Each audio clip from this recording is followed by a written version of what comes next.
Salah satu hal yang sering kita belum berhasil adalah dalam menantikan.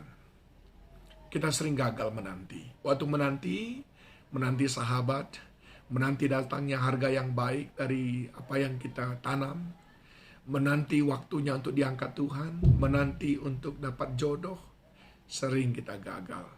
Sehingga tidak jarang pula kita bertindak sendiri. Saya ingin sampaikan kepada saudara, hidup kita ini adalah dalam kontrol Tuhan. Dan segala sesuatu yang terjadi atas hidup kita adalah atas penentuan waktunya Tuhan. Atau disebut juga dengan kairos. Dan yang Tuhan katakan kepada kita, rancangannya berbeda dengan rancangan kita. Sudah lihat? Rancangannya beda dengan rancangan kita. Waktunya beda dengan waktunya kita. Dan dia adalah Allah yang berdaulat. Artinya apa? Kita yang harus memiliki kemampuan untuk menanti. Jika tidak, kita bertindak sendiri, maka kita lari dari jalan Tuhan. Jika tidak, kita bertindak sendiri, maka kita mengandalkan kekuatan kita. Yeremia 17 ayat yang kelima berkata, terkutuklah manusia yang mengandalkan manusia ataupun orang lain. Oleh sebab itu, saudaraku, perlu kita memahami di sini bahwa kita harus memiliki skills dalam menanti. Di dalam Kisah Para Rasul 1 ayat 8 dikatakan, tetapi kamu jangan tinggalkan Yerusalem, namun nantikanlah Roh Kudus. Apabila Roh Kudus turun ke atas kamu, kamu akan memiliki kuasa. Ada perintah bagi mereka untuk tidak tinggalkan Yerusalem. Lalu apakah mereka menanti dengan baik? Bagaimana cara mereka menanti?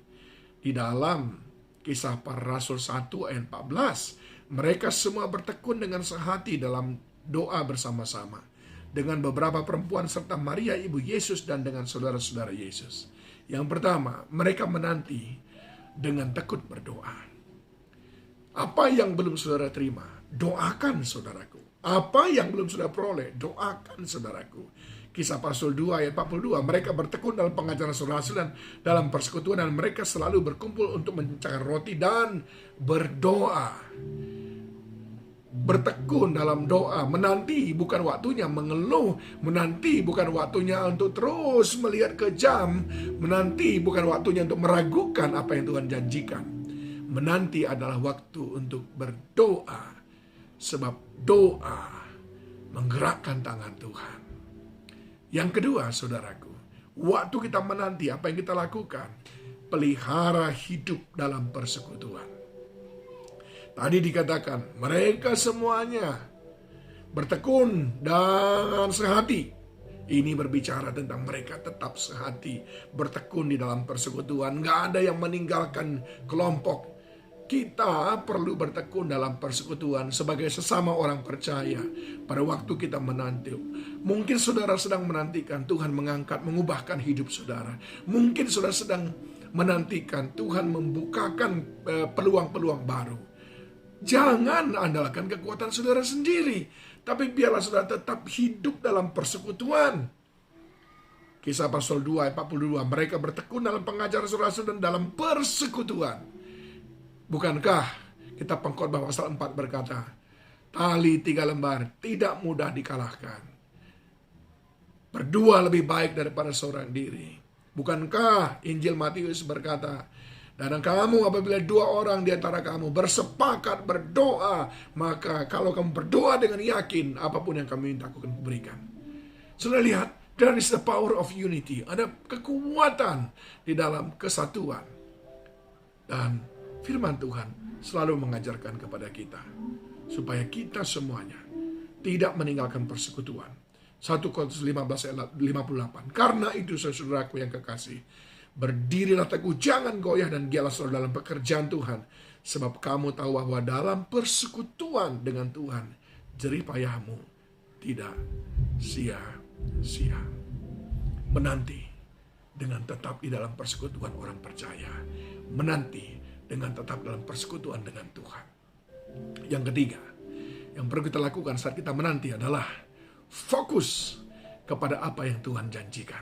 Oh, banyak orang. Kali ini kalau orang ke pasar, saudaraku, tadinya ingin beli cabai, setengah kilo, ingin beli ikan 1 kilo, itu saja pulang. Tapi ketika tiba di pasar, oh ada jamur yang baru, oh ini ada kelihatan toge yang segar, lalu dibeli. Tidak fokus, saudaraku. Tetapi murid-murid pada waktu itu, fokusnya cuma satu, menantikan Roh Kudus turun. Waktu kita menanti, fokus pada apa yang Tuhan janjikan. Sebab hanya yang Tuhan janjikan yang engkau peroleh. Bukan yang engkau lihat, bukan yang engkau inginkan, tapi yang Tuhan janjikan. Fokus kepada itu. Dan tetap rindukan itu.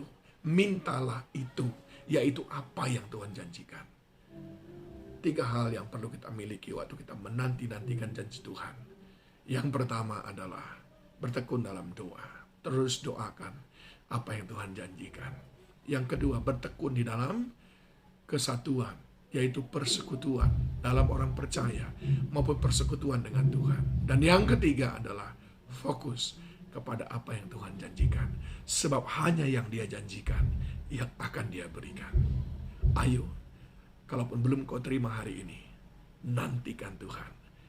Semuanya akan indah pada waktunya. Tuhan Yesus memberkati.